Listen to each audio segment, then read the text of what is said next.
Alright, so this is our dispense panel. And here's our control panel. Dispenses out this tube here once you break the photo eye with your club. It shoots a ball out that's got an RFID chip in it.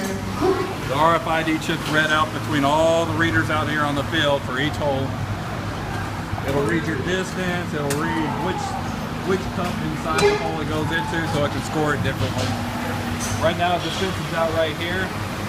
But we're building a system right now that'll actually put it underneath the mat, and a small circle will bring the tee up to different sizes. Then we actually manufacture the K-pack. Preview High School, what? And you want to hear the senior superlatives? Head on downstairs to near where the check-in booth is, and we're going to go ahead and announce the senior superlatives. We'll see you in a couple minutes. So they do all kinds of events here. These K-panels, we're going to do in the business for these two. Touch panel for all the game. Read out your distance and what holes you hit and all that sort of stuff. Alright. Very cool. Very cool. Is that good for them? I think that'll probably do it. Alright.